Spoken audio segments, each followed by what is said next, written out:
Bonsoir à tous, bonjour à tous, bienvenue dans cette nouvelle émission Critflix. Nous étions absents pendant une semaine, faute de créneaux compatibles pour David et moi, mais nous sommes de retour avec énormément de news, de choses à vous dire, et on espère des choses intéressantes surtout. Comme d'habitude, nous allons avoir un petit point news, nous aurons ensuite un débriefing de la soirée des Césars qui s'est déroulée vendredi dernier sur Canal+, pour finir ensuite par la chronique télévision habituelle de David. Et d'ailleurs, comment vas-tu mon cher David ? Très heureux de vous retrouver après cette semaine de pause. On s'est un petit peu reposé, mais l'actualité a continué de nous livrer plein de belles choses à vous raconter, donc très heureux de pouvoir les partager avec vous ce soir. Eh ben écoute, c'est parti, on va commencer avec les news.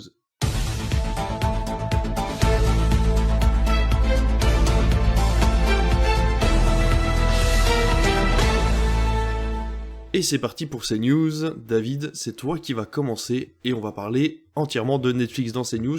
Par quoi veux-tu commencer ? Alors moi, j'avais envie de vous parler de l'annulation officielle de la série Mindhunter. C'est la série créée, réalisée par David Fincher qui raconte le début, on va dire, des services de profilage du FBI. C'est une série que j'ai adorée. J'ai vu les 2 premières saisons sur Netflix et le bruit courait depuis quelques mois maintenant qu'il n'y aurait pas de saison 3 faute d'audience. Il faut rappeler que David Fincher avait mis entre guillemets sa carrière au cinéma entre parenthèses pour réaliser les 2 premières saisons, hein, puisque le dernier film de David Fincher au cinéma, c'était en 2014 avec Gone Girl. Ça remonte un petit peu maintenant. Il a réalisé un film également pour Netflix. Et bien là, l'information est tombée officiellement dans le cadre d'une interview que David Fincher a donnée à l'occasion de la réception de son César d'honneur. Il a annoncé officiellement que la série n'aurait pas de saison 3. Alors, outre le fait que c'est quelque chose qui m'attriste beaucoup, je trouve que c'est quelque chose qui est symptomatique du fait que Netflix, eh bien, on l'a découvert vraiment avec l'annonce de l'annulation de la série Sense8 des sœurs Wachowski, qui avait été un gros événement, cette série, et l'annulation, eh bien, je trouve qu'on est vraiment là en train de se rendre compte, ça pourrait même être un débat plus profond, hein, que Netflix n'est plus l'Eldorado des séries. Avant, on disait une série sur Netflix, elle est tranquille, elle n'est pas sujette à l'audience, elle n'est pas sujette à l'audimat, alors que toutes les séries qu'on voit à la télé risquent d'être annulées si elles ne font pas d'audience. Eh bien, on se rend compte que Netflix, c'est pareil. Pour mémoire, je vous rappelle que cette année, Netflix a aussi annulé 1899, qui était par les créateurs de Dark. On a eu aussi Inside Job qui a été annulé, Midnight Club, Wings, une série qui avait quand même pas mal, un petit succès populaire, notamment chez les plus jeunes, qui n'aura pas de saison 3, Snowpiercer, Space Force, fameux Jupiter Legacy, hein, qui avait été une série de super-héros sur laquelle Netflix avait énormément misé. Et en fait, voilà, c'est pour moi l'objet de cette news, c'est non seulement ma tristesse de dire qu'il n'y aura pas de saison 3 à Mindhunter, mais au-delà de ça, de dire que finalement, on le verra avec la petite news finale sur Netflix, hein, c'est que finalement, on est dans un monde où euh, tout le monde dit que la télé est morte, mais tout le monde fait comme la télé finalement. Et là, c'est le cas. Netflix, et comme toutes les plateformes, on imaginait ça vraiment, comme je le disais, l'Eldorado. C'est-à-dire, on va pouvoir faire autant de séries qu'on veut. De toute façon, Netflix communique pas les audiences, donc c'est que c'est pas important pour eux. On n'est pas sujet à la publicité. Une série, elle aura le temps de vivre, elle aura le temps de se développer. En fait, c'est pas le cas du tout, puisque comme 1899, par exemple, c'est arrêté dès la saison 1. Et David Fincher l'a bien dit pour Mindhunter, c'est vraiment l'argument que Netflix a donné à David Fincher. C'est vraiment, il n'y a pas assez d'audience, elle coûte trop cher par rapport à ce que les gens la regardent. Et c'est vraiment frustrant parce que cette série, en plus, la saison 2 s'arrête, c'est complètement inachevé, avec notamment, comme sur chaque série, très souvent les fins de saison, il y a des petits twists, il y a des petits événements, et là, on ne saura pas ce que vont devenir Holden Forbes et Bill Tench, les 2 personnages principaux. Et encore une fois, je le regrette profondément parce que c'est vraiment une série que j'adore. Ouais, bah c'est vrai que effectivement là en ce moment tout ce qui est séries et films sur Netflix, il y a une grosse table rase. On a l'impression que c'est une fois tous les 2-3 ans en fait, ils font un espèce de nettoyage des séries qui ont fonctionné le moins. Et je pense que c'est parce qu'il y a des aléas de budget et de rentrée d'argent aussi. C'est compliqué pour eux parce qu'ils ont des actionnaires qui demandent de plus en plus de résultats. Et il faut savoir que Netflix reste une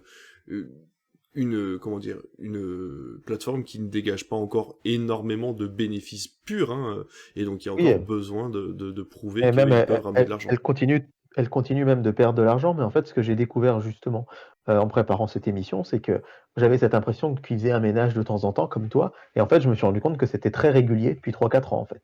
C'est-à-dire D'accord, que ok. c'est pas, j'avais cette impression-là aussi parce que je pense qu'ils communiquent pas énormément dessus, où on en entend beaucoup parler un peu par vague. forcément. Mais en fait, là, ces derniers mois, il y a eu 6 annulations qui ont fait suite en 2022 à, je crois, une douzaine, quinzaine d'annulations. Ah Et oui. en fait, c'est vraiment très régulier. Et là, Mindhunter, c'est jamais qu'une petite goutte d'eau parmi le catalogue qui va disparaître.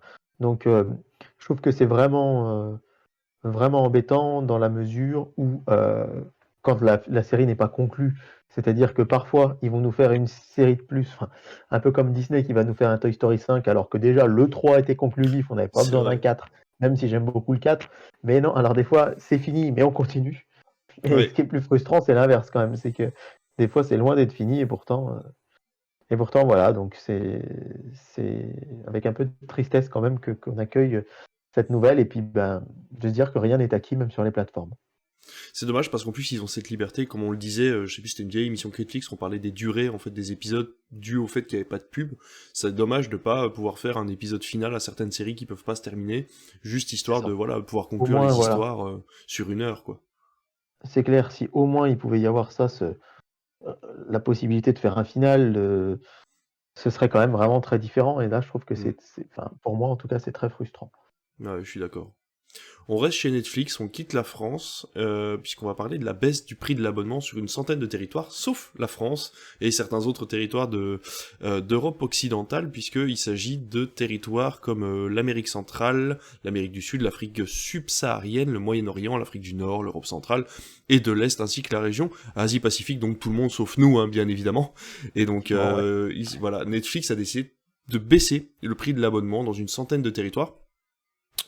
Pour pallier au fait que ils arrêtent comment dire, on ne peut plus partager son compte maintenant sur Netflix, hein, vous êtes au courant, il y a des choses qui arrivent tout doucement, la France n'est pas encore concernée à proprement parler, mais ça arrive, mais en gros, voilà, vous n'allez plus pouvoir, à volonté, pouvoir utiliser le compte du voisin, du copain, ou de personnes, voilà, qui vous l'empruntez, ce sera uniquement le foyer qui sera concerné par l'abonnement, et on ne pourra plus sortir à proprement parler, encore une fois, du foyer pour utiliser son compte Netflix. Et donc pour pallier à ça, ils ont décidé de baisser le prix. On va quand même avoir une baisse de prix entre 20 et 60% dans certains territoires. Donc à la place de 8,99, on va passer à 4,99 pour l'offre essentielle. 13,49, donc l'offre standard, on a une baisse de 50%, ce qui nous fait à peu près 7,50 au lieu de 13,50 €. Et ensuite la grosse le premium, ce sera entre 17% et 47%, donc on sera pareil, au lieu de 17 ou 18 euros, on passera sur les 9-10 euros, donc ça revient à peu près au prix que payaient les Français quand Netflix est arrivé finalement sur notre territoire. Alors tout ça forcément, ça ne fait pas plaisir aux actionnaires encore une fois, parce qu'en fait je ne savais pas qu'ils le comptaient, mais en fait ils mesurent le revenu moyen par utilisateur. Et donc en fait, forcément, ils voulaient avoir un marché ciblé sur des personnes un petit peu plus haut de gamme, entre guillemets, donc ils baissent la gamme de leur clientèle, mais ils gagnent en clientèle justement en permettant à certains nouveaux abonnés de souscrire à un tarif moins cher, comme on peut le faire maintenant en France avec les publicités, où à mon avis beaucoup d'étudiants par exemple se sont abonnés à Netflix ici en France pour, c'est quoi le tarif, 6,99 € je crois, Euh, 7,99 € le Ouais, tarif c'est avec les possible. pubs, on doit être dans Ouais, c'est ces quelque eaux-là, chose mais comme ça, ouais, ouais. ouais. Mais bon, au-delà de ça, c'est vrai qu'il se murmure aussi que, bon, c'est pas forcément, c'est l'argument officiel, la fin du partage de compte, mais pour Netflix, c'est aussi une manière d'endiguer la perte d'abonnés. Mm. Alors, ils en ont regagné récemment, mais globalement, bah, comme on le disait, c'est la fin de l'âge d'or des plateformes.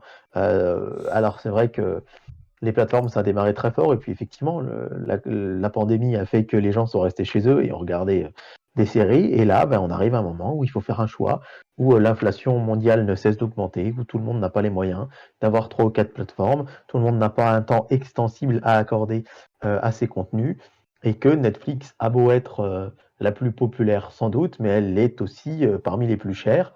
Mm. Et ben, baisser les prix, c'est aussi une manière d'essayer de gagner des abonnés, ou en tout cas de garder les siens et de ne pas en perdre, ce qui peut sembler anecdotique, mais qui ne l'est pas du tout pour Ouais. le genre américain qui, encore une fois, peine à engranger des bénéfices, hein. C'est une plateforme qui continue régulièrement de perdre de l'argent, alors bon, qui en gagne sur d'autres fronts, mais Voilà, les plateformes sont pas non plus au mieux de leur forme. Et là, encore une fois, dans un monde où on ne cesse de nous dire que les plateformes vont manger le cinéma, ben, les plateformes sont pas au zénith de leur puissance, de leur forme. Et puis, ben, petit à petit, autour d'elles, c'est pareil, les choses se complexifient. Il y a la télé qui continue. Ben, mine de rien, son gros avantage, c'est qu'elle est gratuite, la télé, hein, Ouais. pour les chaînes classiques. On est quand même, nous, une exception dans le monde, hein, avec 26 chaînes gratuites, qu'il n'y a plus la numéro 19, mais quand même, c'est énorme. Et du coup, c'est vrai que la télé regrappille des parts de marché, parce qu'au bout d'un moment, les gens se disent on n'a plus les moyens, mais bon, la télé, maintenant, il n'y a même plus la redevance. Et puis, ça coûte moins cher, mine de rien, même si on Ouais, habite en grande complètement. ville, parfois d'aller se faire un ciné à deux une fois tous les 2 mois, plutôt que de garder Netflix pour binge-watcher des trucs que finalement on regarde plus. Puis à côté de ça, il y a l'essor aussi des plateformes comme TikTok, hein, qui Ouais. révolutionnent aussi nos écrans. Ça C'est des mériterait aussi sans concurrents doute un directs à sujet. Netflix, hein. Ouais. C'est ça. Et clairement, le patron de Netflix, dans une interview l'année dernière, avait dit mon concurrent, c'est pas Amazon Prime et Disney+, mais c'est Fortnite et tous ces jeux vidéo. Là maintenant, il y a aussi TikTok et Mm. autres réjouissances, shorts, Instagram, etc., qui font que les gens, en fait, consomment des contenus de plus en plus courts. On l'a vu déjà, et Netflix a été acteur de ça, hein. Rappelez-vous, Lost, Desperate Housewives, 24 heures chrono, c'était des séries qui avaient 23-24 épisodes par saison. C'est Puis ça. Netflix est arrivé, a développé son format 13 épisodes, puis 10, et actuellement on est à 8. Mm. On voit que Disney Plus sur les séries Marvel est à 6. Ouais. Donc c'est pareil. Avant, les gens regardaient des vidéos de 20 minutes sur YouTube. Maintenant, ils ont du mal à se concentrer 40 secondes sur TikTok. Vaste sujet qu'on pourrait largement évoquer dans cette émission, mais Ouais. pour moi, ça me fait un petit peu penser à tout ça. Il faudrait des experts justement qui pourraient nous expliquer vraiment l'impact que ça a sur notre génération et sur celle d'après. Mais c'est vrai que ça sera un sujet très intéressant. Et en parlant de temps d'écran, on va rester chez Netflix encore une fois pour cette dernière news surprise que tu nous as trouvé, David, puisqu'il s'avère que Netflix va faire son premier live. Il va tester le fait d'avoir du coup un programme linéaire, et ce sera un spectacle de Chris Rock qui aura lieu le 4 mars. Ouais, ce sera chez nous en France à minuit 20 heure française, la nuit de samedi à dimanche. Netflix va retransmettre son premier événement direct. Ce sera un spectacle donc de Chris Rock avec une première partie où vous pourrez retrouver des documentaires, des coulisses et une deuxième partie un peu débriefing du spectacle. Là encore, Netflix a le droit d'inventer quelque chose qui s'appelle la télévision. Ça me fait un peu sourire parce que on en avait parlé sur Netflix il y a 2 ans Ouais, au moment de l'apparition des programmes au hasard, où en gros ça vous lançait un programme au hasard comme si, alors qu'en fait, ça marche bien avec une télécommande. Quand on c'est zappe, ça, ça fait la même chose. Et j'en reviens encore exactement. un peu à la même chose parce que je suis pas le défenseur de la télévision, mais c'est vrai qu'on n'arrête pas de nous dire qu'elle est morte, mais on se rend compte que tout le monde en fait. Les plateformes se Ouais. mettent à faire du direct, les plateformes, tout ce qui est AVOD, tous ces services font de la télévision en direct. Si vous regardez, enfin, je connais pas du tout le monde de Twitch, mais si vous jetez un œil à Twitch, les grandes émissions, ça ressemble à de la télé, quoi. C'est des plateaux C'est télé, ça. c'est avec des moyens, des cadreurs comme à la télé, des micros comme à la télé, des fonds, des plateaux comme à la télé. Et au final, ben, la télé, elle est morte, mais tout le monde imite la télé. Et au final, celle qui continue de faire le plus d'audience tous les jours, c'est la télé. Donc,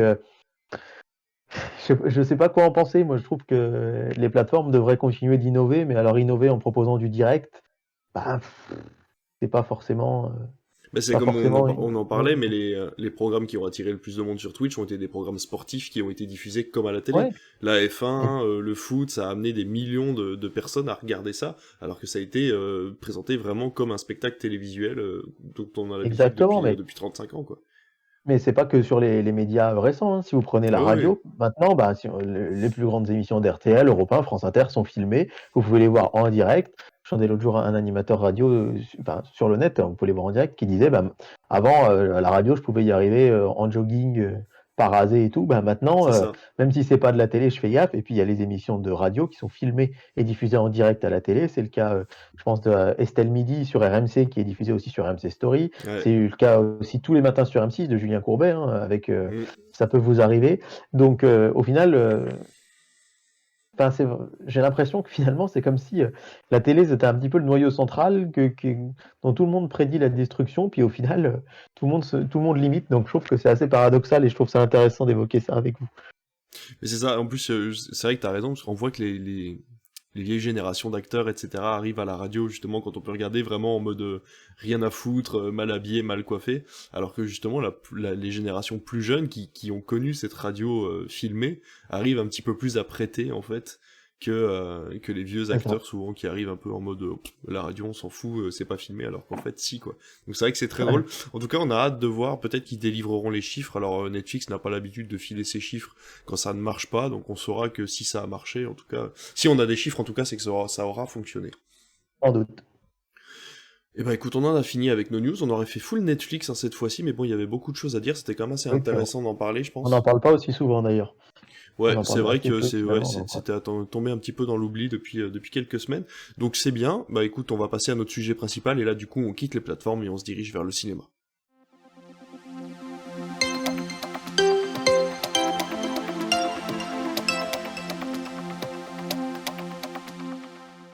Eh ben écoute mon cher David, ce sujet principal, nous allons attaquer la cérémonie des Césars. Ça a eu lieu vendredi soir dernier, donc c'était le 24, à partir de 20h45 sur Canal+ en clair. Donc c'était la première fois que qu'on pouvait regarder Canal+ en clair après 20h, grâce à notre antenne TNT. Enfin la première fois, non, c'est pas la première fois, mais ça arrive Tous pas les très ans, c'est souvent. comme ça. Ouais, ouais, Voilà. c'est pratiquement seulement en prime time pour les Césars ou alors pour des événements très précis, mais globalement, c'est que pour les Césars, ouais. Voilà. Et les Césars n'étaient pas sur Canal+ l'année dernière, si je me trompe pas. Si, si, ils sont sur Canal+ Si? depuis des années. Ah, j'ai cru que Oui, c'était oui. France C'est le, Télévisions qui avait eu c'est le les droits. festival de Non. Cannes. C'est le festival de Cannes qui est sur. Et donc, bah écoute, cette cérémonie des Césars a été présentée de base par Jamel Debbouze, et finalement ça a été une présentation beaucoup plus chorale, puisqu'il y a eu énormément d'interventions, d'acteurs et de personnages, on va dire, d'influents du cinéma français au cours de la soirée, qui ont fait 2-3 sketchs présentant à chaque fois les nommés de chacune des catégories. Ça a donné quelque chose d'assez exclusif, on n'avait pas l'habitude de ça, puisque d'habitude c'est un maître de cérémonie en plus du président de la soirée. Donc là, cette année, c'était Taha Harim qui était président non pas président du jury, il était président de la soirée, président d'honneur, enfin voilà. Et donc Jamel Debbouze qui présentait le début de soirée. Et voilà, est-ce que tu l'as regardé, toi, cette cérémonie? Alors, je l'ai pas vu en direct, puisque j'étais tout simplement invité ce soir-là, mais j'ai vu, on va dire, les grands moments de la cérémonie, et je suis rentré suffisamment tôt, on va dire, pour voir les dernières 40 minutes, pour voir le D'accord. sacre du meilleur acteur, meilleure actrice, etc., etc. Ce que je te propose, c'est qu'on fasse un petit débrief de ce qu'on a pensé de l'émission déjà de base dans sa globalité, des moments que tu as pu voir, et ensuite débriefer sur chacune des récompenses. Est-ce que ça te va? Tout à fait. Eh ben écoute, on va faire ça. Alors je vais commencer. Moi, franchement, j'ai trouvé le début vraiment chouette. Je trouve que l'intervention de Jamel Debbouze au début a été franche, mais drôle en même temps. Donc voilà, il a pas voulu non plus froisser les gens, mais voilà, il a quand même annoncé des faits, c'est-à-dire que les plateformes ont quand même beaucoup d'avantages par rapport au cinéma, mais que le cinéma, ça reste quelque chose de quand même de relativement unique. C'est une expérience que voilà qu'on peut pas vivre en regardant les plateformes. J'ai trouvé ça plutôt sympa. La blague de la nounou, alors je sais pas si tu l'as écouté, que en Non, fait Jamel Debbouze a dit que c'est vrai que ça pouvait coûter cher d'aller au cinéma, de se faire un restaurant, puis de devoir payer la nounou pour garder les enfants, et que finalement la solution c'était de baisser le prix de la nounou.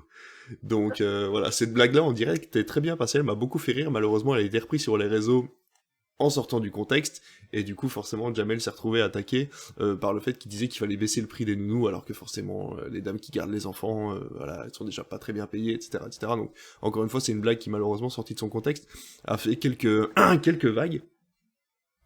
Malheureusement j'ai trouvé que l'émission gagnait en longueur en fait au fur et à mesure. J'ai trouvé que les interventions étaient pas forcément pertinentes, c'était pas toujours drôle, les textes étaient écrits en fait, chaque intervenant ou duo d'intervenants avait son propre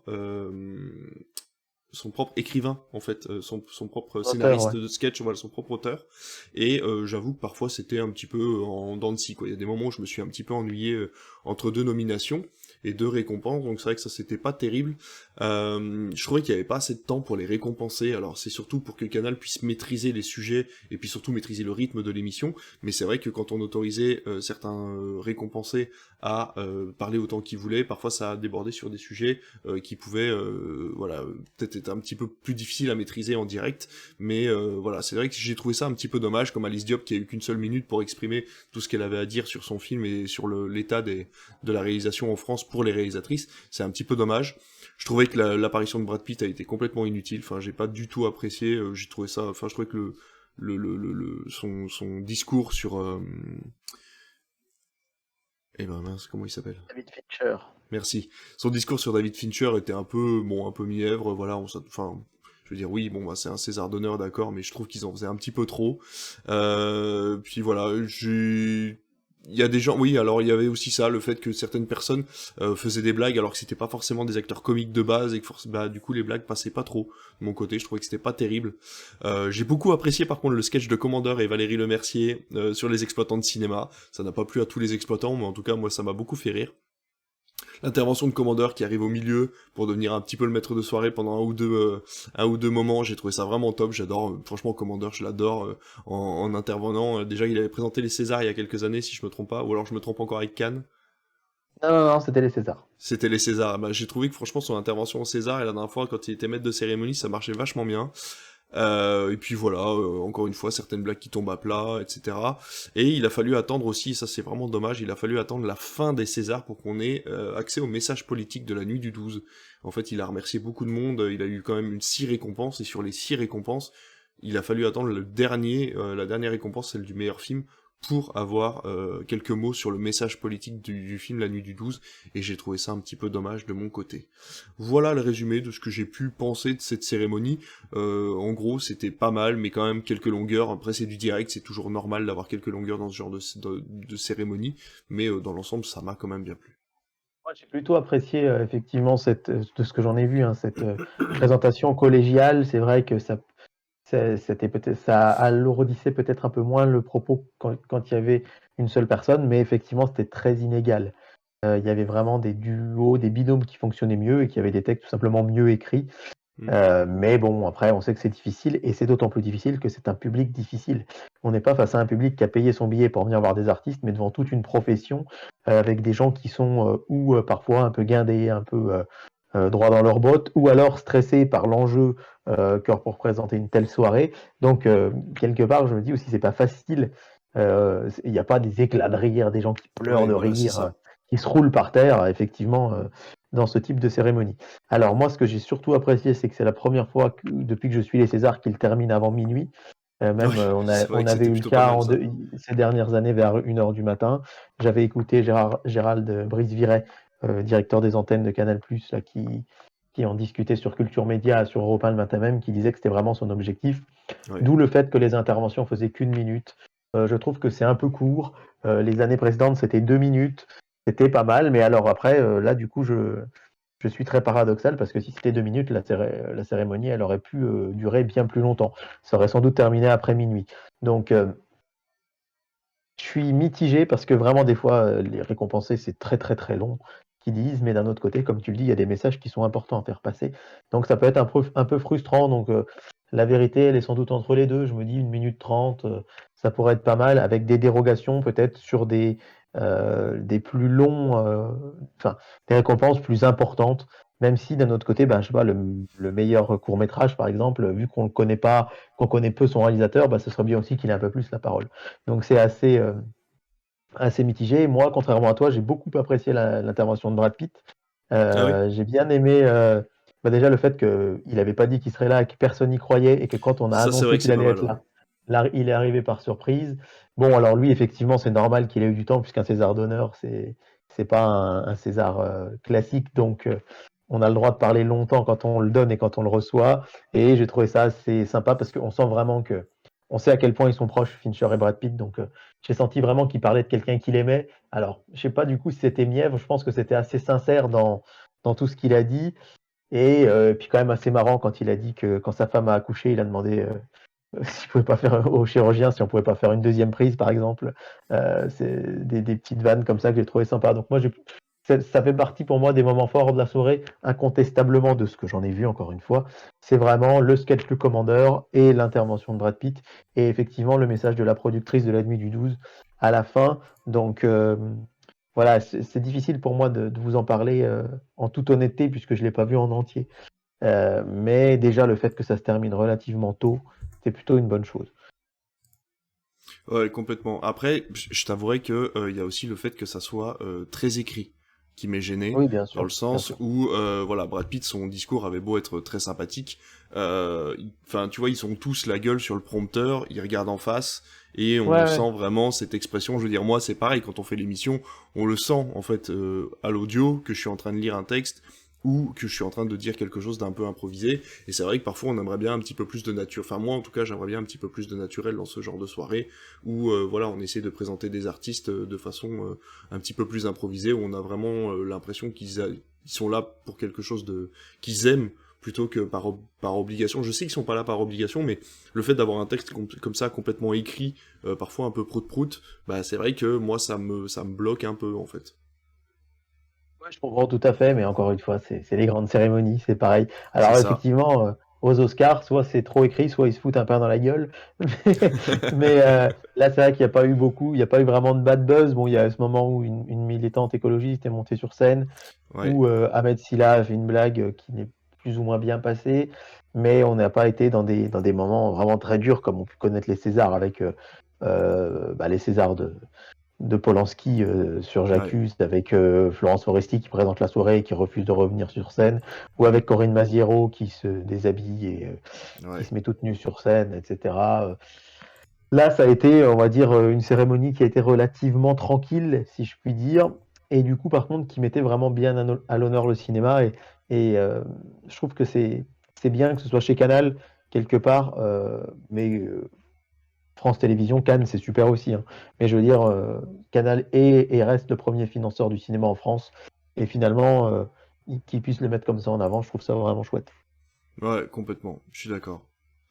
Alors, pour parler des récompenses, je vais vous faire la liste exhaustive du coup de toutes les récompenses qui ont été données. On va revenir ensuite sur celles qui nous ont le plus marqué et que l'on pense être, alors pas les plus importantes parce qu'elles sont toutes importantes à égalité, hein, voilà, c'est vraiment toutes ces récompenses méritent leur place au César, mais c'est juste que c'est vrai que certaines marquent plus que d'autres, surtout qu'on a plus l'habitude, par exemple, d'aller voir La Nuit du 12 et de parler des 6 récompenses qu'elle a eues, que de parler par exemple du meilleur court-métrage de fiction ou du meilleur court-métrage documentaire que peu de personnes ont pu ont eu l'occasion de voir, quoi. Donc c'est vrai que voilà.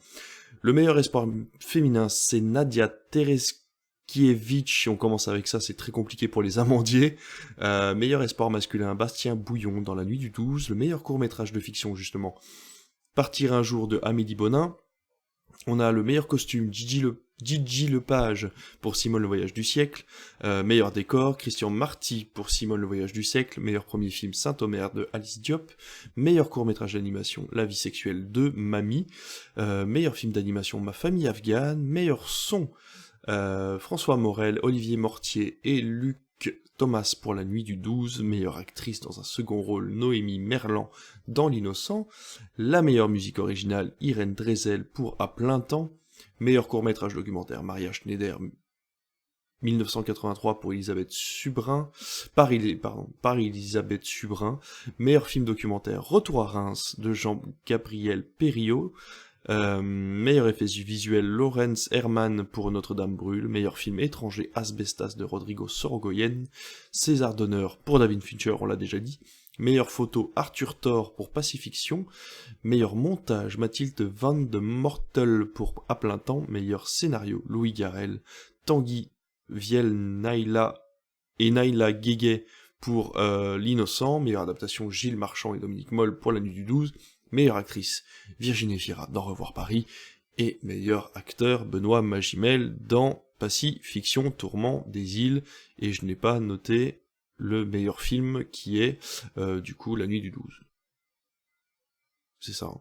Voilà, C'est j'avais juste ça. oublié ça, parce que j'étais arrivé en fin d'émission, et que du coup je faisais plus attention à l'écran de la télévision qu'à l'écran de mon ordinateur. Mais vous avez, en gros, la complète, et vous pouvez réécouter en illimité ce podcast pour les apprendre par cœur.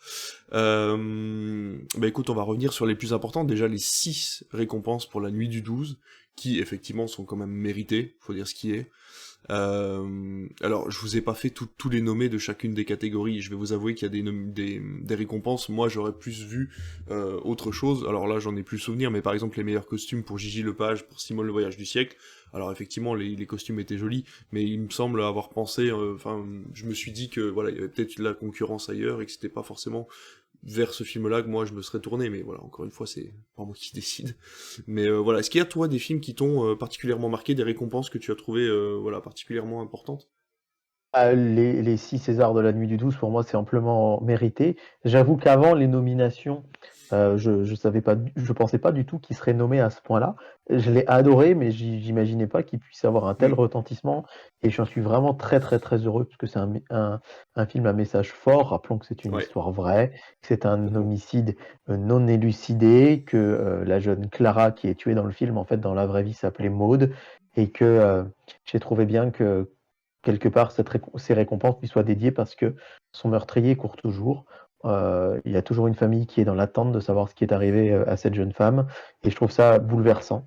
Je trouve que c'est très bien réalisé, vraiment. La meilleure réalisation pour Dominique Moll, elle est méritée. Bully Lanners dans un second rôle est incroyable. Euh, Vraiment incroyable. Et Bully Lanners, on a pas l'habitude, enfin, on le voit souvent dans des comédies, dans des choses comme ça, et là, le voir dans ce genre de film, je trouvais ça très bien. Bastien Bouillon Ouais. m'avait pas forcément hyper convaincu, mais en même temps, voilà, meilleur espoir masculin, enfin, c'est paradoxal. Je trouve qu'il jouait très bien les silences, mais parfois quand il parlait, j'avais un petit. Je crois que ça faisait pas toujours très naturel dans le film. C'était mon seul petit bémol, mais en même temps, effectivement, il est meilleur espoir, donc ça veut dire qu'il y a encore des choses sans doute qu'on peut améliorer.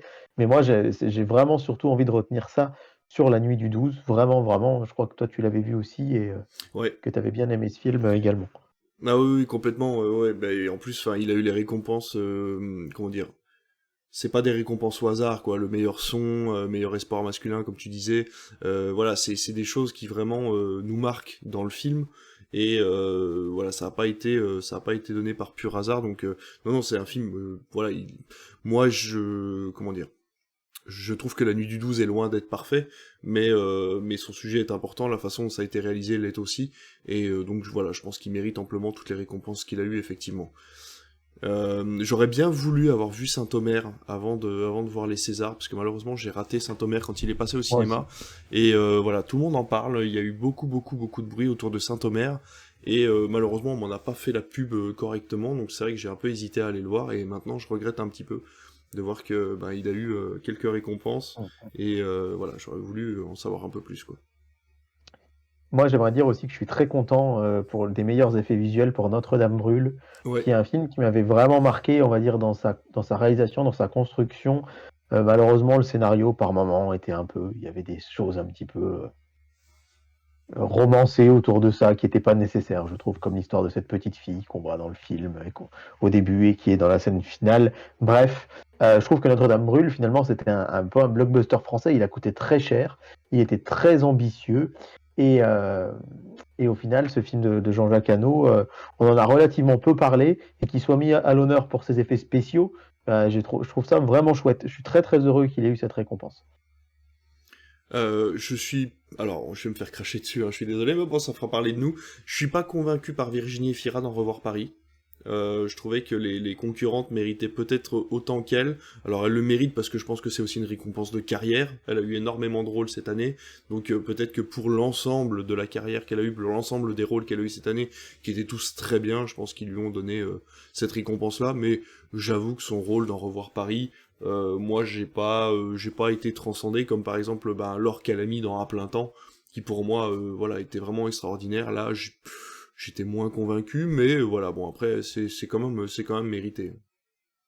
Bah, moi, j'ai beaucoup aimé Revoir Paris. J'ai beaucoup aimé Benoît Magimel aussi dans Revoir Paris. Virginie Efira, je l'ai trouvée vraiment ben, fidèle à elle-même. C'est vraiment une très très bonne actrice. Pas plus dans Revoir Paris que dans un autre, hein. Un peu Ouais, ce c'est sentiment ça. à Léo DiCaprio qui a finalement l'Oscar dans The Revenant, alors que au final, est-ce qu'il l'aurait pas plus mérité pour Le Loup de Wall Street Ouais, quelques années exact. plus tôt, ou pour Shutter Island, etc., etc. Là, c'est vrai que je suis heureux qu'elle l'ait eu, même si moi, il y a des films qui m'ont plus marqué avec elle. Je pense à Madeleine Collins cette année, enfin tout début 2022, que j'avais Oui, adoré. oui, très bien, ouais, ouais, Euh, ouais. et bon, je suis très heureux qu'elle ait le César. Maintenant qu'elle est pour ce film-là ou pour un autre, j'avoue que C'est ça. bon, je trouve que c'est une très bonne actrice et voilà. Et je sais pas toi, mais moi, je n'ai pas vu du tout Pacifiction, Tourment sur les îles, donc je suis bien Non. embêté d'émettre une critique sur sur les prix qu'il a obtenus. Complètement, bah, j'ai un ami avec qui voilà, j'ai participé à quelques podcasts, un autre podcast qui l'a vu et qui m'a dit que c'était vraiment très bien. Après, il a fait 50 000 entrées en France, bah, Ouais. c'est fiction, donc c'était quand même dur d'en faire partie. C'est un film qui a été très peu distribué, donc voilà, effectivement, ça va être compliqué pour nous de vous donner notre avis sur ce film-là. Je suis très content par contre pour la meilleure musique pour à plein temps enfin pour Irène Drezel pour à plein temps, qui est une musique très électro. Et c'est, je trouve très sympa de voir que les Césars arrivent à récompenser en fait de la musique très moderne comme ça dans un plein temps qui était, enfin voilà, c'était une musique qui allait sur les battements de cœur en rythme avec Mhm. les actions de l'or qu'elle a mis dans le film et j'ai trouvé ça vraiment très intéressant. Donc c'est vraiment chouette de voir que voilà, en plus je crois que c'est son premier film à Irene Drezel si je me trompe pas. Donc c'est Et chouette c'est qu'elle ait la pu avoir première cette femme à récompense. avoir reçu, la Et première oui, femme à avoir reçu l'Oscar de la meilleure musique. exact, tout à fait. Donc voilà, meilleur film d'animation. Alors, je vais pas cacher que je pense qu'il y a quand même une récompense politique derrière le meilleur film d'animation, parce que pour avoir vu des extraits de Ma famille afghane, je pense que ses concurrents méritaient plus au niveau qualité d'animation que lui. Mais je pense que voilà, je pense que l'histoire aussi est importante dans Ma famille afghane, Ah, et c'est c'est ça, pour c'est ça en pas, ouais, partie. c'est pas la Ouais, meilleure animation, c'est meilleur film d'animation. Donc, c'est moi, ça. je suis mal à l'aise. Je peux pas, je me permettrai pas d'émettre de jugement parce que j'ai vu des images qui m'ont pas forcément convaincu, mais je me dis que derrière le meilleur film d'animation long métrage, il y a et l'animation, et le C'est ça. scénario, Tout et à les fait. comédiens de doublage, et la musique. Donc, c'est sans doute un tout également, quoi. C'est ça. Après, bon, alors, on a les meilleurs décors, effectivement, pour Simone le voyage d'un siècle. C'est vrai que la reconstitution des décors, ben, ça démarrait dans les années 40, ça finissait dans les années 2000. C'était quand même assez conséquent, et je pense que c'est ce travail-là qui a été récompensé. Et puis après, bon, bah, voilà, on a fait à peu près le tour. Ouais, Nadia Terezkiewicz, que l'on va voir bientôt dans Mon crime de François Ozon. voilà. Et puis Bah, pour moi, c'est à peu près tout puisque j'ai pas vu ouais. l'Innocent, j'ai pas vu Saint-Omer, donc je pense qu'on a Ouais, je vais déjà dit pas t'avouer mal de que, choses ouais, sur. meilleur scénario pour l'Innocent. Moi, l'Innocent, je l'ai vu. Le scénario est sympa, mais alors de là à en toucher une récompense. Après, il faut avouer que l'Innocent a quand même eu 10 nominations et il n'a eu que, c'est une ou deux récompenses. Il a 2 récompenses, si Il je a dis deux pas de bêtises. récompenses, ouais, deux Il a récompenses eu le sur 10. meilleure actrice dans un second rôle Ouais, c'est pour ça. Noémie Merlan Qui joue et très bien d'ailleurs, elle le meilleur mérite. scénario. Ouais, elle le mérite vraiment pour le coup parce que moi, autant l'innocent, ça m'a pas transcendé, autant Noémie Merlan joue vraiment très très bien dedans. Elle a un rôle qui est pas facile, donc j'ai trouvé ça vraiment très bien. Mais voilà, après bon, le scénario, oui, bon, pourquoi pas. Mais ouais, non, je pense qu'on a fait le tour hein, de ces OK. récompenses là des Césars. Laissez-nous en comme laissez-moi n'importe quoi. Laissez-nous des commentaires sur les réseaux hein, comme d'habitude pour nous dire ce que vous avez pensé de ces récompenses. Et puis on se retrouve sinon sur Discord, vous avez toute la liste et vous pouvez répondre pour nous dire ce que vous en avez pensé. C'est Et tout on se pour ce retrouve, sujet. juste après le 12 mars pour les Oscars, c'est bientôt. Ouais, Ça complètement. va On vous être, fera une émission spéciale pour les Oscars et on espère pouvoir vous la faire en vrai cette fois-ci, puisque là nous sommes à distance, comme vous pouvez le voir sur YouTube et comme vous pouvez peut-être l'entendre en podcast. Eh ben écoute, mon cher David, on va passer à ta chronique télévision.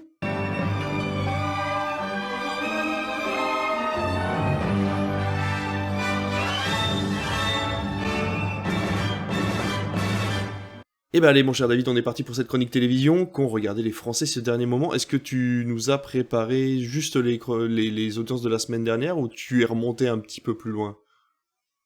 je vais essayer de faire un mix pour pas être très long et il faut rendre à Ouais. César ce qui appartient à César. On va continuer par les Césars puisque c'est le sujet qu'on venait d'évoquer avec une moyenne d'1 700 000 téléspectateurs qui est franchement pas mal. C'est en hausse par rapport à l'année dernière, même si régulièrement ces dernières années, les Césars atteignaient quand même les 2 millions de téléspectateurs. On va dire qu'on est dans une moyenne. C'est vrai que le fait que ça monte, c'est plutôt encourageant parce qu'encore une fois, c'est une émission sur laquelle une cérémonie où il n'y avait pas vraiment de grosses attentes, de gros, buzz ou bad buzz. Donc voilà, c'est des audiences très correctes. Je voulais revenir sur quelques petites choses, à commencer par, les 4 semaines de cinéma du lundi sur TF1. C'était un événement qu'on vous avait annoncé sur Critflix avec vraiment un succès assez retentissant, hein. 5 millions pour Astérix Mission Cléopâtre, 4 millions pour les Jeux Olympiques, puis Astérix et Obélix contre César.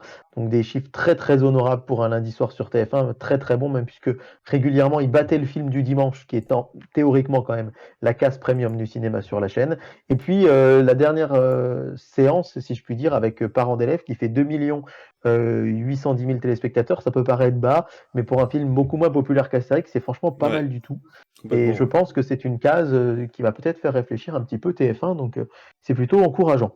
Tout à fait. Le vendredi soir, M6 nous a passé plein de films pendant ses vacances qui continuent si vous nous écoutez depuis Paris ou Toulouse, ou qui sont déjà bien loin si vous êtes comme nous, bourguignons, auvergnats ou du centre de la France, ou qui viennent tout juste de reprendre pour les Marseillais. C'est vrai que les Marseillais et autres, je pense à Marseille parce que j'y ai quelques attaches, mais c'est aussi le cas du nord de la France. Donc du cinéma le vendredi soir avec tout d'abord Vaiana qui fait 2,5 millions de téléspectateurs. C'est vraiment beaucoup pour un vendredi, même si le film lors de sa première diffusion avait fait 3,84 millions sur M6, mais c'était le dimanche de Pâques. On vous en reparlera de dimanche de Pâques dans 4-5 semaines parce que c'est vraiment presque le jour où il faut vraiment pas se planter, presque le plus important de l'année en termes d'audience pour les chaînes de télé le dimanche soir.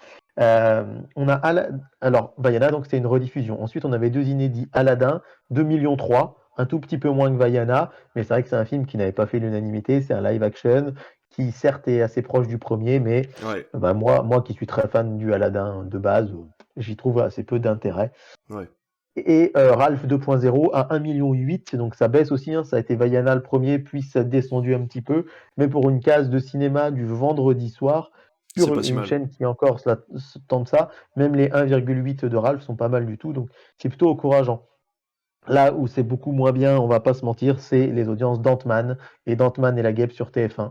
Là, c'est vraiment deux flops, on peut le dire, même si les chiffres sont pas honteux, 2,8 pour Ant-Man et 2,98 pour Ant-Man et la Guêpe, mais il faut rappeler que, alors certes, il y avait le couvre-feu, c'était un autre contexte, mais quand même, ils avaient fait 5 millions 1 et 5 millions 4 à Pâques 2021. Donc bon, allez, on n'est pas à la moitié, mais on va dire qu'ils perdent quand même 40% de leur audience, que je trouve énorme. Alors, peut-être qu'on en parlera dans une prochaine émission. Il faut aussi dire que Ant-Man et la Guêpe Quantumania ne fonctionnent pas. C'est vrai que les gens commencent un peu à se lasser des Marvel. Perso, je l'ai vu et ça m'a pas transcendé.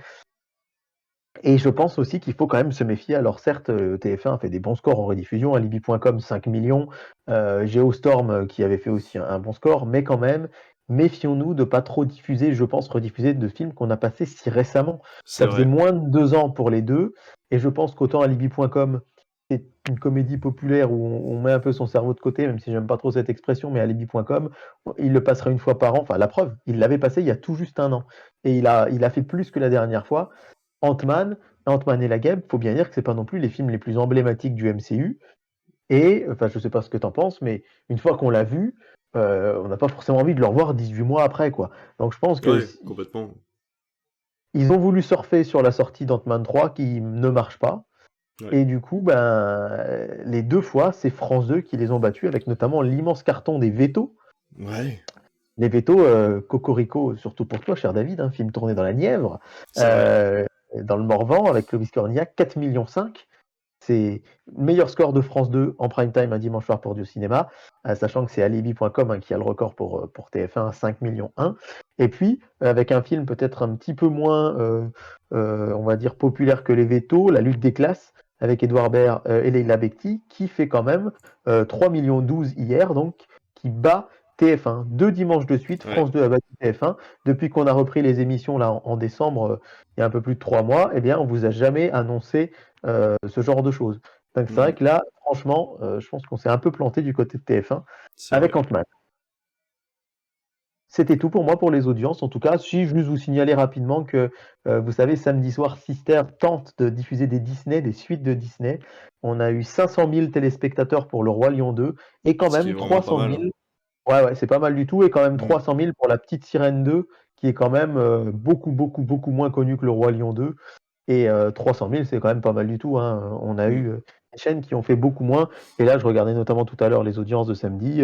Ils battent TF1 Série Film, ils battent RMC Story, ils battent RMC Découverte, ils battent Chérie 25, ils battent C-Star, ils battent Énergie 12, ils battent W9, il faut quand même le noter.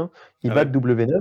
Et ils arrivent donc 6 ou 7e chaîne nationale, c'est vraiment pas mal du tout. Donc il y a une place pour le cinéma le samedi soir à la télé, même si là, en l'occurrence, ce sont des téléfilms. Oui, bien sûr. Eh ben écoute, merci pour ces audiences. Nous allons tout de suite passer du coup aux news de la chronique télévision, en commençant par ce fameux combat que vous avez pu découvrir peut-être sur TikTok, si vous nous suivez sur TikTok, mais on avait parlé de la fameuse fréquence d'M6 qui était peut-être reprise par Xavier Niel, le patron de Free. Oui, alors très rapidement, puisque je pense que si vous avez suivi un peu les infos, vous avez entendu parler du résultat, mais bon, je trouvais que c'était important, comme on en avait parlé. C'est ce qu'on appelle, même si on n'est pas journaliste, hein, le suivi de l'information. Quand on commence d'en parler, faut clôturer le sujet. Xavier Niel n'a pas gagné. Métropole Télévision reste propriétaire du canal 6. Le groupe Bouygues, via Télévision Française 1, reste propriétaire du canal 1. Et les fréquences sont renouvelées pour 10 ans. Donc là, on Ouais. a la date, on a l'échéance, c'est jusqu'en 2033 que ce sera comme ça. Et il n'empêche que le CSA, enfin l'ARCOM, pardon, a reçu les patrons de chaîne pour leur faire un petit topo quand même sur les engagements qu'ils doivent tenir en tant que responsables de ces chaînes-là et qui ont des obligations, je pense du côté d'M6 notamment, je pense qu'on leur a dit que l'obligation de diffusion de la musique, ce serait peut-être pas mal que ce soit pas uniquement entre 3h et 6h du matin. TF1 qui doit également diffuser énormément de créneaux d'information et qui finalement arrive à les obtenir en diffusant des rediffusions de reportages, grands reportages, reportages week-end également toutes les nuits. Je pense qu'il y a il y a eu peut-être quelques ajustements, car ils ont conservé leur fréquence, rien n'est acquis pour toujours, même si effectivement on voit mal TF1 ou M6 perdre leur fréquence. En tout cas, Xavier Niel, il a réussi, je pense, ce qu'il voulait, c'est qu'il a fait parler de lui. Il a montré qu'il avait les épaules pour avoir peut-être une chaîne de télé. Et qui sait, rappelons qu'en 2025, même s'il a dit que ça ne l'intéressait pas, on a C8, CNews, C-Star, les chaînes gratuites du groupe Canal+, qui vont devoir renouveler leur fréquence, ainsi que les chaînes du groupe Énergie, Énergie 12 et Chérie 25. Oui, il y a vraiment une impression de moi je peux faire mieux en fait quand il a voulu reprendre M6 en disant oui j'ai bien vu qu'M6 tenait pas la barre ou qu'ils étaient vraiment ric-rac au niveau de leurs engagements, moi je peux faire mieux, donnez-moi M6 quoi. Alors que finalement Ouais. C8 et les autres chaînes ça l'intéresse peu parce que c'est Canal qui finalement garde une ligne éditoriale relativement correcte et que les gens suivent ces chaînes-là sans reprocher quoi que ce soit. Sur Canal, il y a quand même beaucoup de reproches, notamment sur CNews. On l'a vu récemment avec Oui, la bien ministre, sûr. qui reproche le positionnement de la chaîne. Donc je pense que, paraît-il, en tout cas, on entend dire ça et là, que du côté de l'Élysée, on, on aimerait bien peut-être ne pas renouveler forcément les fréquences, ce qui serait quand même un sacré coup de tonnerre. Il faut rappeler que c'est relativement récent, ça a quelques années, si je ne dis pas de bêtises, 8-9 ans, puisque avant c'était Direct 8, c'est Mm. 8, D17, enfin Direct 8, D8, CNews c'était iTélé, donc pour le coup ça appartenait bien à Oui, Canal, exact. et c'était D17 ou Europe 2 TV pour ceux qui ont connu le canal 17 à cette époque-là. Donc c'était très très nouveau que Canal+ se lance sur C8. Alors Ouais. ils sont arrivés avec Cyril Hanouna qu'ils ont débauché de France 4 et puis en promettant des programmes, je me rappelle par exemple le lundi en deuxième partie de soirée, il y avait Game of Thrones, une Ouais. série qu'on ne pouvait voir que via Canal payant. Donc si vraiment il y a des grosses tensions entre la présidence Canal et l'Élysée, le ministère de la Culture, tout ça, Xavier Niel, lui, il a dit non, non, moi ça m'intéresse que pour faire un deuxième, pour faire la nouvelle W9, on va dire, la petite sœur de la 6. Mais je pense que c'est aussi du bluff parce que la chaîne numéro 8 de la TNT, avec tout ce que ça implique, c'est aussi énormément de visibilité et aussi l'occasion de faire énormément d'argent. Ce qui dit qu'il n'y a que les grosses chaînes qui l'intéressent. En attendant, pour l'instant, il est propriétaire de RTL9, de AB1, Oui. qui sont des chaînes très honorables et qu'on aime beaucoup, mais qui ne sont pas. Mais d'ailleurs, ça lui a aussi valu quelques petites questions de l'ARCOM. Vous êtes propriétaire d'AB1, mais vous ne passez que les anciens Filles d'à côté, Hélène et les garçons, les séries AB. Vous promettez de faire des fictions sur la 6, pourquoi vous n'en faites pas aussi sur AB1 par Bah exemple? voilà, par Donc exemple. voilà, affaire à suivre, mais je suis sûr qu'on va en reparler dans 2 ans avec le renouvellement en 2025. Et j'espère qu'on sera encore là pour vous en parler surtout. Ah bah oui, mais bien sûr qu'on sera là. Breaking news, alors on parlait d'RTL9, j'ai appris ce matin qu'RTL9 allait commencer à faire des programmes dès 9h. C'est-à-dire que normalement, le téléachat était jusqu'à midi et les programmes commençaient après. Et RTL9 va commencer à faire des programmes à partir de 9h, des séries principalement. Donc on pourra avoir de vrais programmes sur RTL9 dès le matin. C'est ma première news de la semaine prochaine. Eh ben voilà, parfait. À peine parti, la voilà déjà revenu, on a une série culte qui revient à la télévision. Et oui, effectivement, c'est Plus belle la vie qui revient sur Chéri 25, Bien sûr. qui revient dès son premier épisode. Alors, faut rappeler qu'il y en a des milliers, c'est pas une façon de parler, hein, d'épisodes de Plus belle la vie, puisque la série a quand même duré de 2004 à 2022 en quotidienne tous les jours sur France 3. Et donc, Ouais. c'est Chéri 25 qui a racheté les droits et qui va diffuser en après-midi. À partir de 12h45, 8 épisodes de suite de Plus belle la vie. Alors actuellement, l'après-midi, il diffuse une dizaine d'épisodes du jour où Ouais. tout a basculé, cette Ah oui, espèce de d'accord. série pseudo-fiction, enfin mi-fiction, Hmm. mi-réalité qui avait été créée par France 2 autour des années 2010-2011.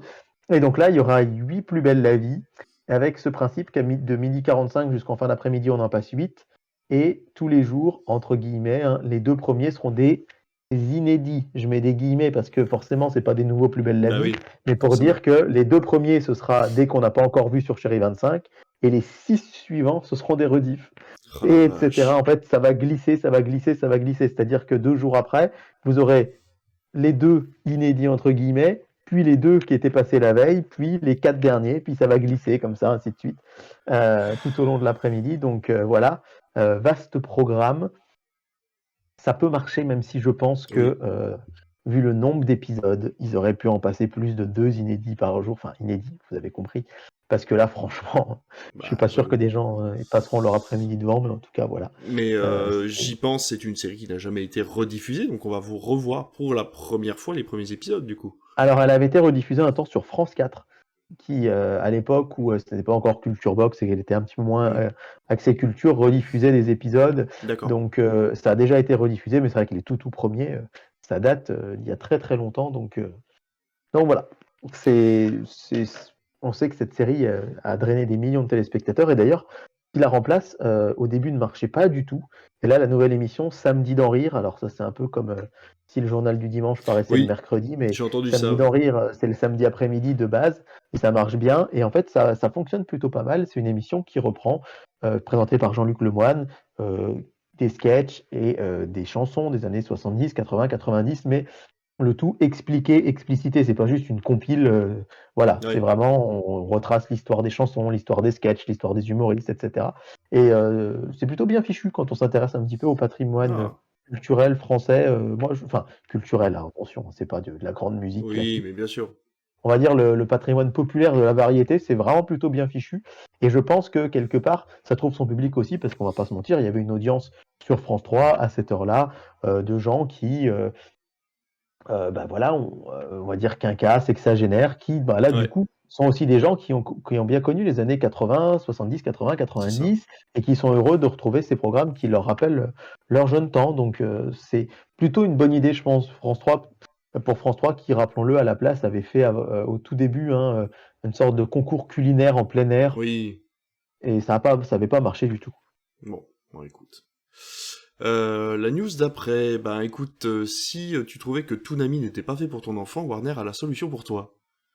Alors c'est surtout Boeing, hein, Ouais. malheureusement, je vous annonce la mort de la chaîne Boeing, Oh. remplacée par Cartoonito. Alors pour les abonnés Canal, de toute façon, c'est déjà mort puisque on n'a plus les chaînes Warner depuis le début du mois de janvier. En tout cas, Boeing, c'était une chaîne qui était apparue le 20 novembre 2004 en France et qui à l'origine était la petite sœur de Cartoon Network. C'est-à-dire que pendant 5 ans, Boeing avait diffusé les plus grands cartoons classiques de Cartoon Network, les Super Nana, Johnny Bravo, Dexter, Cléo et Chico, Monsieur Belette, Les Fous du Volant, etc. Tandis que Cartoon Network avait une réorientation, on va dire, éditoriale qui visait plus des personnages de DC Comics, par exemple, ou Gumball, ce genre de série.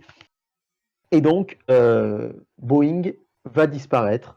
Elle va disparaître très bientôt, le 3 avril prochain, pour laisser la place à Cartoonito. Elle a été créée en 2006, cette chaîne, et puis elle s'est très vite, on va dire, diffusée autour du monde anglophone, en Europe, en Afrique, sauf chez nous, où, au fait, finalement, on ne connaît pas Cartoonito. Et là, c'est une décision, je pense, du côté de chez Warner Discovery, pour essayer d'uniformiser un peu tout Oui. ça, qui fait que, ben, effectivement, Boeing, pendant 5 ans, a diffusé des anciens cartoons de Cartoon Network, puis a eu une programmation très éclectique, voire certains disent sur Twitter, j'ai lu tout à l'heure, un peu foutoir, c'est pas forcément Ah, faux.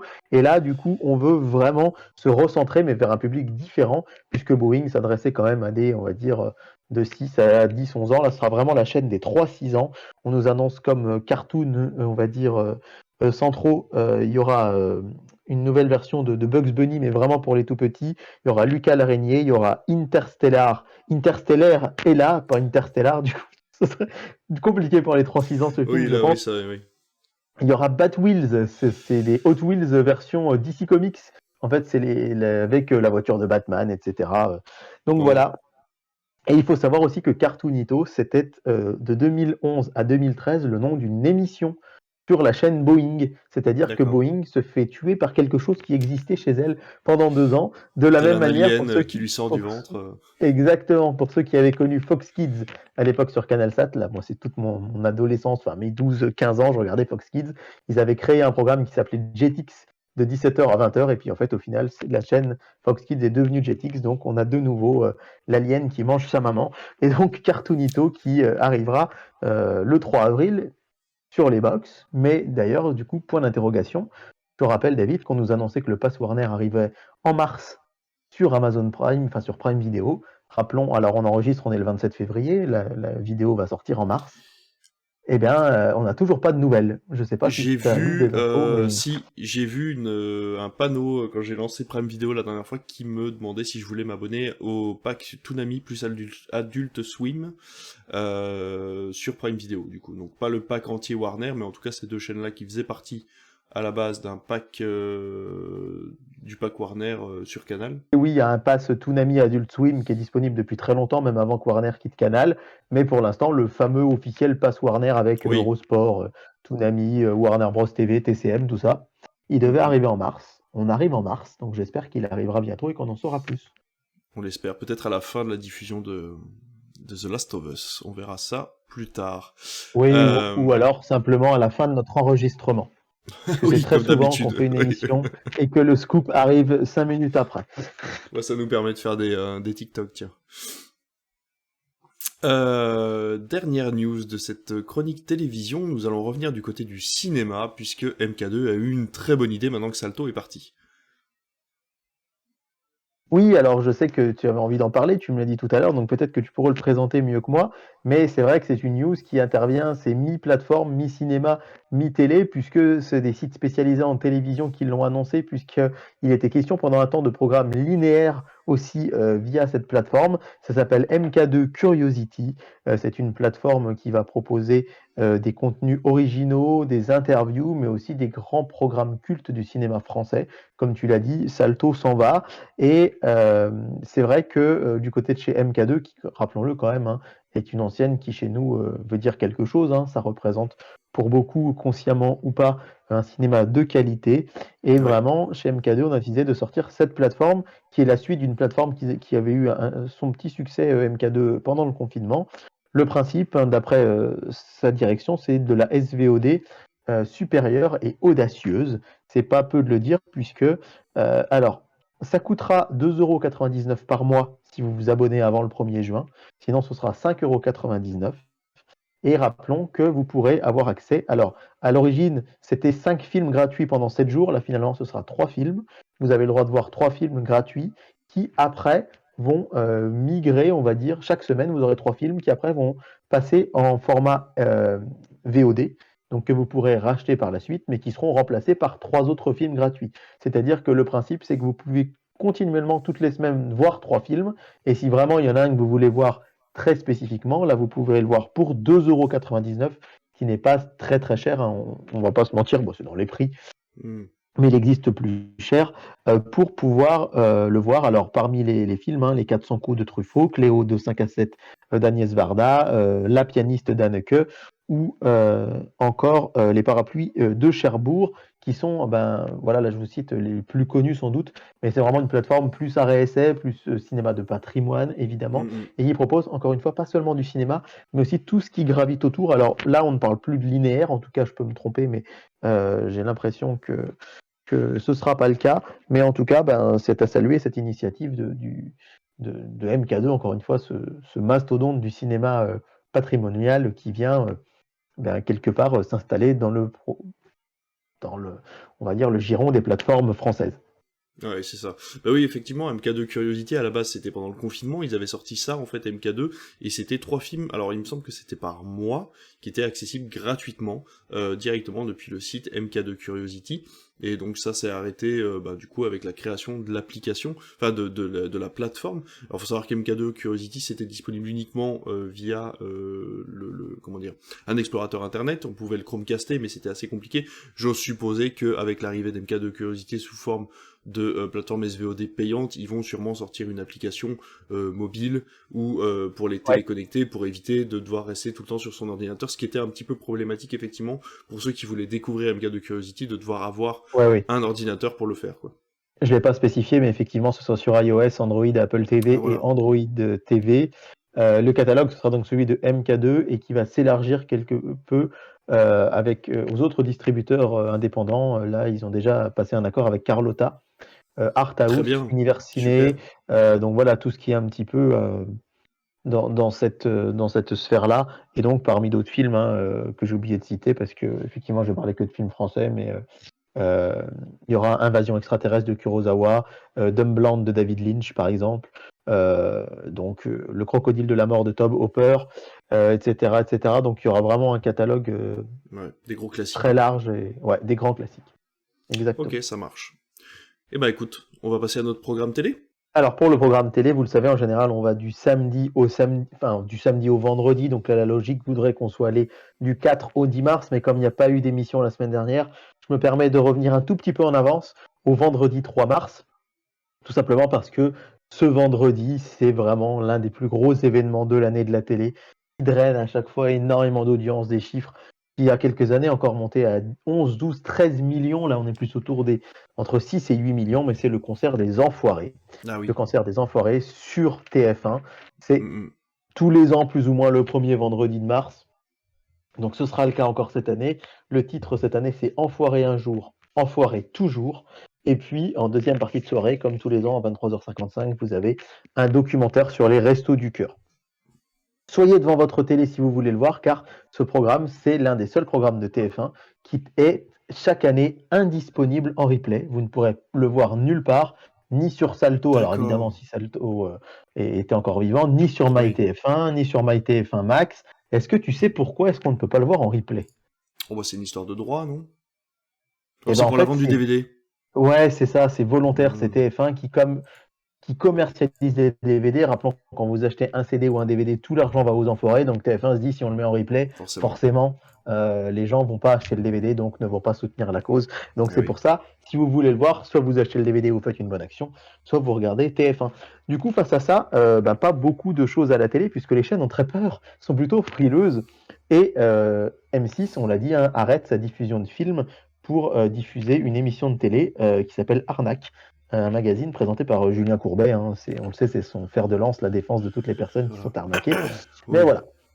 Bon, chez France 5, il n'y a pas un immense enjeu d'audience, donc on passe quand même du cinéma, puisque c'est la case cinéma patrimoine de France 5, la seule fois que France 5 diffuse du cinéma en prime time dans la semaine.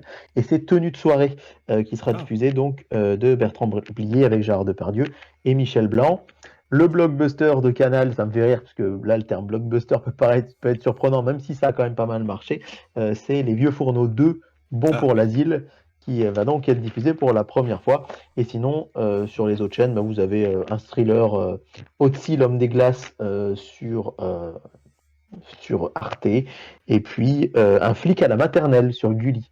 Voilà, mais sinon, pas de gros films, évidemment, parce que on a très peur des Enfoirés. Je pense Ça, que c'est vrai. samedi matin, on essaiera de vous donner les audiences sur les différents réseaux sociaux de Critifix, parce que c'est une audience qui est très attendue chaque année.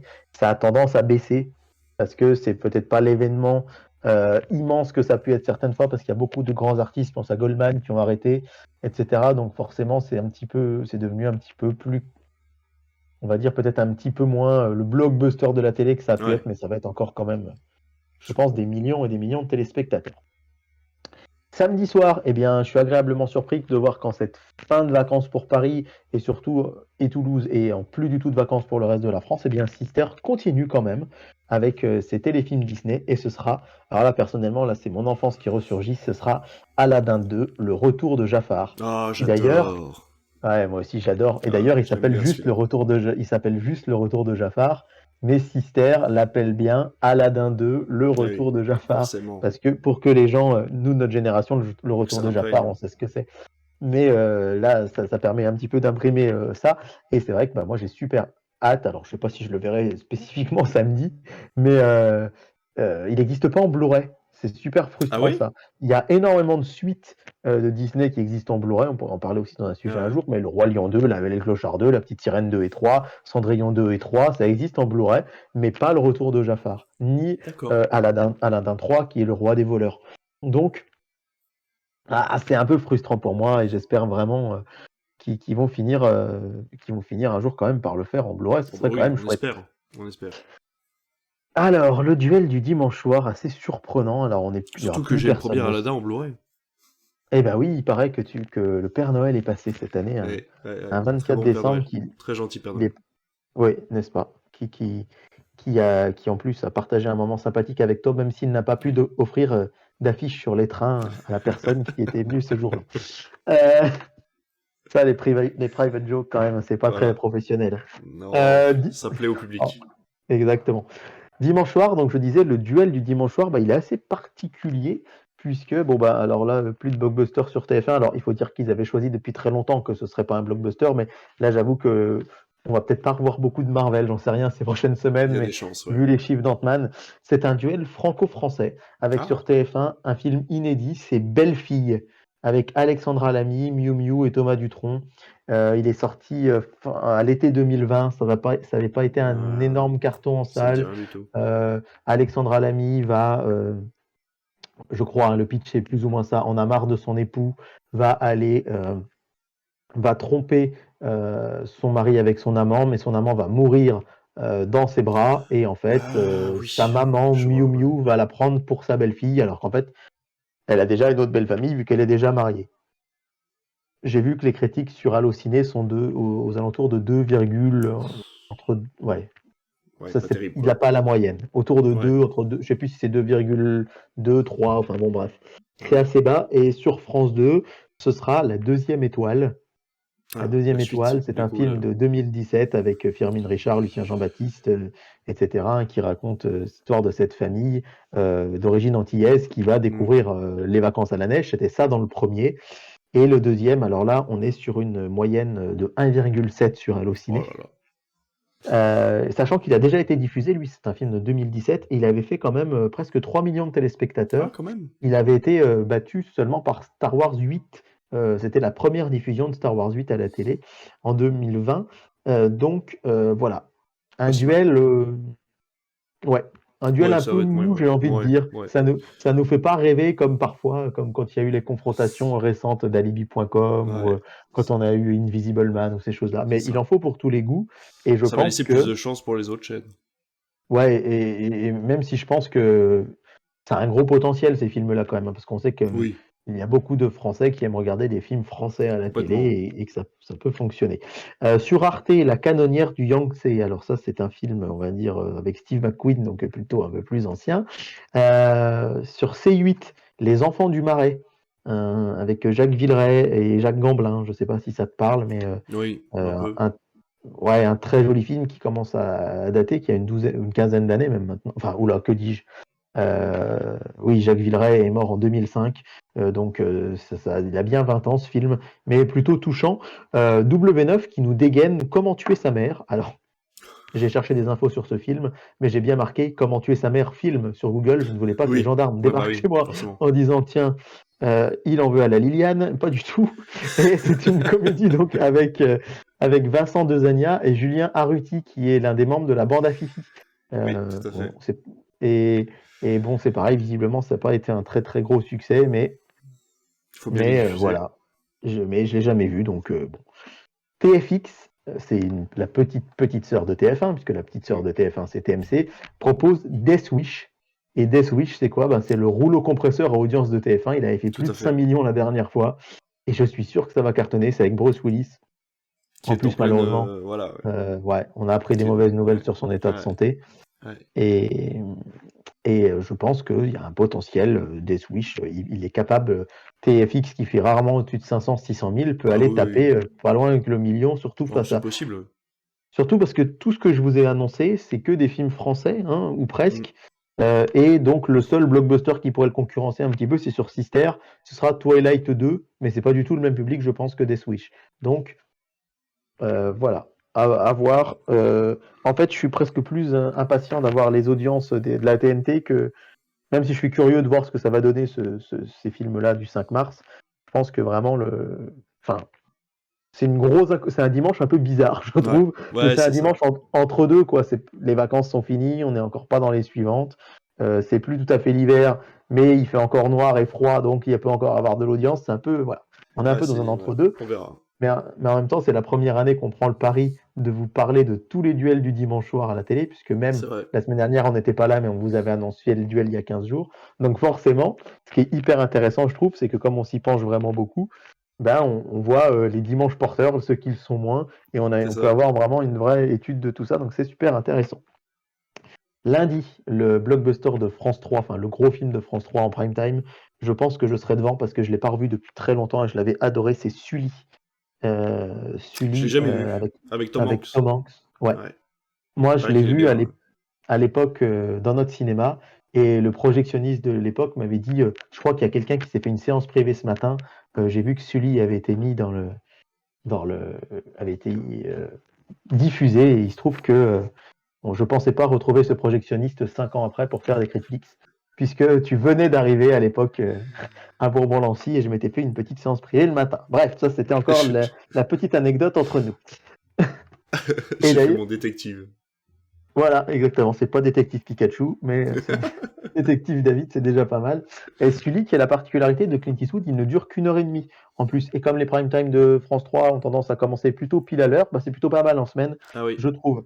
W9 est sur Pirates des Caraïbes en ce moment, hein, ce sera l'épisode 4, Cool. La Fontaine de Jouvence.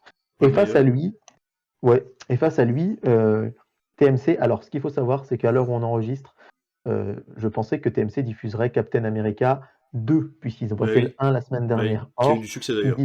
ils diffusent ce soir en direct la cérémonie du meilleur joueur de la FIFA. C'est Eh le bah oui. concurrent du Ballon d'Or, et ça marche beaucoup moins bien en termes d'audience en général. Mais du coup, Captain America 2 sera diffusé, alors je ne sais pas si l'émission sera sortie, mais ce jeudi, le jeudi 2 mars, D'accord. alors que, donc, vous avez eu lundi dernier Captain America 1, jeudi 2 mars le 2, et du coup, lundi soir, je m'étais dit peut-être Captain America Civil War, et maintenant ce sera Captain Marvel. Donc, Oh, ça devient compliqué pour les gens là. Hein. bah ouais, vous avez Captain America 1, Captain America 2, puis Mais Captain pas le même Marvel. jour. Parce qu'en plus, il faut les regarder Et le lundi, ouais, le jeudi, lundi, redevenir sur jeudi et lundi. re-lundi. Et puis Ouais. Captain Marvel, enfin, c'est pas vraiment la suite. Par Bah contre, non. Captain Marvel a été diffusé qu'une seule fois sur TF1. Ah, Euh, et direct sur TMC, ça peut faire une grosse audience, comme ça oui. peut un peu C'est cliver vrai. les gens. C'est pas le préféré des gens, Captain Marvel, on va pas se Non. mentir. Une origin story, mais c'est un film relativement récent, 2019. Donc à voir. Et puis dire quand même un petit mot de ces stars qui diffusera Mariage avec Mathilde Seigné et Jean Dujardin. Hmm. Mardi soir sur Canal, eh bien, même si David ne vous conseille pas d'aller le voir, c'est Virginie Efira dans Revoir Paris. Puisque... Oh, dis-tu, quelle non, mauvaise langue. non, je plaisante. La Le reste pour film ceux est qui ont très vu le bien en film. plus. Oui, voilà. Donc, première diffusion de Revoir Paris. C'est vrai que ce soit Revoir Paris, la nuit du 12, Hmm. comme le disait Gérald Brice-Viret justement au micro d'Europe 1 l'autre jour, la nouvelle chronologie des médias permet vraiment de voir les films primés au César dans la foulée. Mais c'est 100% aussi... des nommés, 100% des nommés ouais, au César ouais, sont ouais, sur Canal+. c'est ça. Donc, je veux dire, si imaginons qu'un jour quelqu'un oublie de se désabonner, ça peut être quand même un bon plan. Euh, face à M6, M6 vient nous caler du cinéma le mardi. Alors, vous avez compris, c'est tous les jours de la semaine, on ne Ils sait en jamais peuvent trop plus. quand ça va tomber. Par contre, là, c'est aussi vachement déstabilisant, je trouve, pour le téléspectateur, Bah puisqu'on a ouais, vraiment eu complètement. lundi, mardi, mercredi. Là, et donc, on a vu Raid 1 et 2. Et là, ce sera un film que perso, j'aime beaucoup, avec d'un réalisateur français. C'est Insaisissable. qui était Ah, sorti en 2013 ouais, avec Jesse Eisenberg, Mark Ruffalo, Woody Harrelson, etc. c'est top ça. Et C'est c'est Louis assez Leterrier original, c'est Louis Leterrier, tout à fait. qui va Et sortir Fast and moi, Furious 10 du coup. exactement. Et j'avais trouvé ça très original à l'époque. Ouais, Bon, maintenant, c'est vrai que j'y vois quelques défauts, mais c'est notamment dans ce film qu'il y a José Garcia, que les tout à fait. Américains ont appelé le French Robert Downey Jr., puisque c'est vrai Oui, c'est vrai. qu'ils ont une ressemblance, mais dans ce film-là, c'est encore C'est plus vrai. flagrant. W9, l'âge de glace 3, c'est vrai, hein, Pourquoi pas? Un mardi soir, pourquoi oui. pas. Le lendemain, il Un n'y a pas mardi école. soir, le lendemain, il n'y a pas école, donc ça c'est cool. Mais c'est vrai que on s'attendrait, enfin, on a eu le 1 et le 2 précédemment pendant les vacances, donc hors vacances, il continue. C'est plutôt bien. TFX Pluie d'enfer, est-ce que ça te parle avec Morgan Freeman et Christian Sattler? C'est Non, un pas du film tout. des années 90, je crois. Mais moi, je vais plutôt m'orienter vers Energy 12 avec l'excellent Rush de Ron Howard, film qui parle Ah de oui, Formule 1. oui, oui, oui, oui. Et avec Chris Hemsworth et Daniel Brühl. C'est Et, très bien d'avoir fait et, ça en plein démarrage de la nouvelle saison et de ben c'est F1. ça. La Très nouvelle très saison bonne de idée F1 ça. commence dimanche et dans la foulée sur Energy 12 Rush. Donc j'espère que ce sera une belle audience. Et sur Gulli, on va avoir Léo et les extraterrestres. Je ne sais pas si Ah oui, c'est un oui, bah petit film oui, pourquoi d'animation, pas. voilà, Pourquoi pourquoi pas. pas, qui je pense va se faire exploser par l'âge de glace 3, Bien soit des dit en chances. passant. Mercredi, c'est assez calme, hein. Portrait de femme avec Nicole Kidman sur Arte. Les chats persans, c'est un film iranien sur France 4. Piston avec Franck Dubosc et Kev Adams, qui pour moi était un film à potentiel entre guillemets dimanche soir sur TF1, mais c'est M6 qui a les droits et donc qui le met sur Gulli. C'est vrai que est-ce que c'est un film Gulli, ça peut être un petit peu Oui. surprenant. Et sur Sister, le fameux Avant toi, j'en ai entendu pas mal parler avec Emilia Clarke. On voit très souvent Oui, l'affiche passer, mais je l'ai oui, jamais vue. non Donc, plus. bon, à voir. C'est là où elle tombe Euh, amoureuse d'un homme handicapé, là, c'est ça, hein. c'est ça. Mm. Jeudi soir, C8, La Momie. Ça veut Ouh. dire La Momie version Tom Cruise. Donc, le Ah, fameux Monsterverse oui. d'Universal qui n'a jamais vu le jour. Et ce qui est assez marrant, c'est que c'est TF1 qui avait les droits. Ils l'ont passé une fois, ça n'a pas marché. Donc voilà. C8 est arrivé et a donc récupéré les droits de ce film. TMC va continuer la saga Hunger Games. Et moi, je serai peut-être devant TF1 série film, puisque ça. J'ai peur qu'un jour ce soit un motif de rupture, puisque ma compagne me reproche toujours de n'avoir jamais vu la saga L'Arme Fatale. Ah, Et j'ai il y jamais vu aura non L'Arme plus. Fatale, j'ai jamais vu, il y aura le 1, mais je Ah crois bah qu'ils parfait. sont sur Canal, sur MyCanal, Canal Grand Ah, Écran. Là aussi, message pour un ami abonné. Euh, et, euh, et sur Sister, alors là, deux salles, deux ambiances, hein. C'est La Rafle, ah oui. avec Jean Reno, Mélanie Laurent, un Ah bah tu film vois, là, historique. c'est mon motif de rupture. Je n'ai jamais vu la rafle et je me Ouais. fais engueuler Eh par ma ben, femme parce que j'ai jamais vu. il avait cartonné à l'époque, hein, on va pas se mentir, mais les critiques sont assez mitigées sur ce film, Ouais. donc voilà. Et vendredi, mais tiens, tiens, vendredi, qui c'est qui revient? Le cinéma, messieurs, dames. Oh. Puisque j'ai découvert quelque chose d'assez incroyable, c'est que face aux enfoirés, TF1 a volontairement déprogrammé sur TF1 Série Film Men in Black 3. Vous vous souvenez, ils ont Ah, fait le 1, le 2, et là, hop, exact. ça va être des épisodes des experts à Manhattan.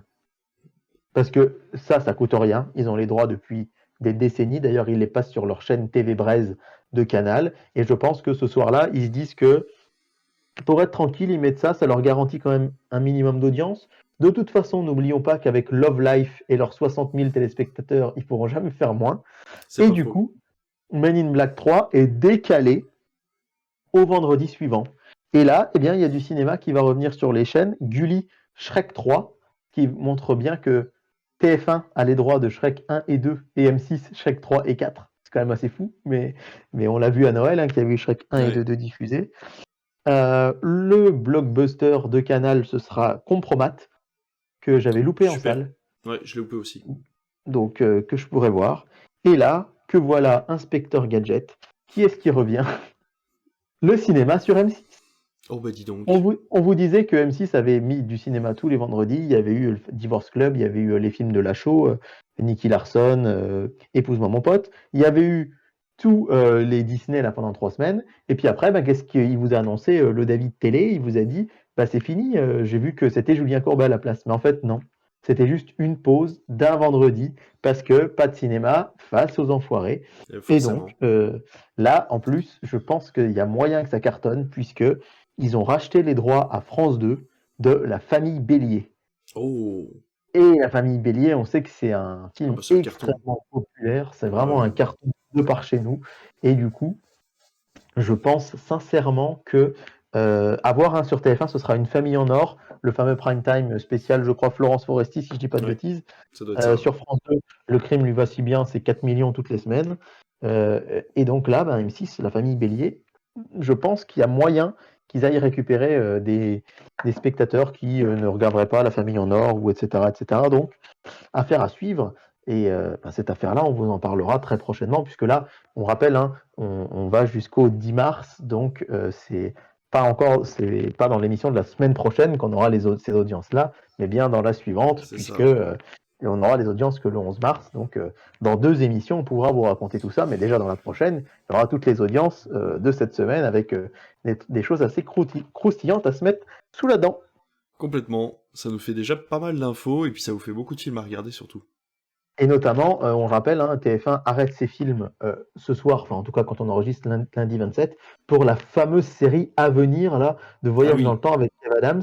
Et franchement, je peux vous dire que, j'ai lu ça un peu partout, hein, les gens vont scruter les audiences demain. Ils sont très très curieux de savoir ce que ça va faire, parce que c'est vrai que c'était un petit peu, si ce n'est casse-gueule, en tout cas, Kev Adams, Voyage dans le temps.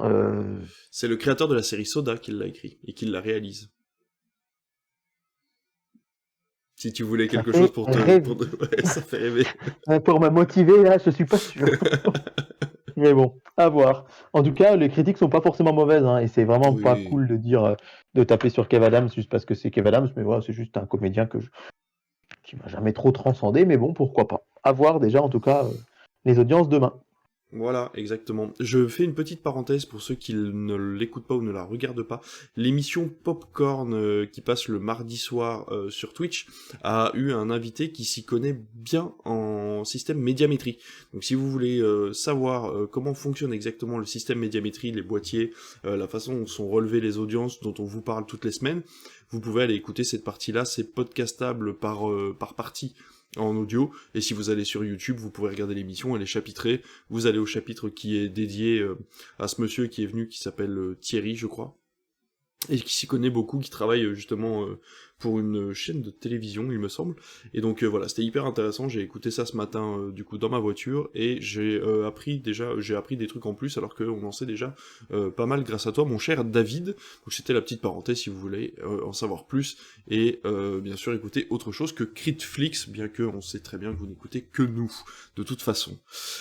On vous souhaite une bonne soirée, parce qu'on a terminé cette émission, qui a encore duré, hein, comme d'habitude, hein, pas moins longtemps que les autres, hein. Mais voilà, en tout cas, on se retrouve la semaine prochaine, normalement en chair et en os, si je ne me trompe pas, Ouais, si tout tout va à bien. fait. Et puis voilà, on vous a préparé encore plein de news, encore un gros sujet, j'espère, et puis à la semaine prochaine. Bonne soirée, bonne journée. C'est d'ailleurs parce que nous, on est le soir, mais vous pouvez tout à fait Ouais, écouter ça le complètement. matin. Donc, Tout à bonne fait. journée, à très bientôt. Merci. Salut!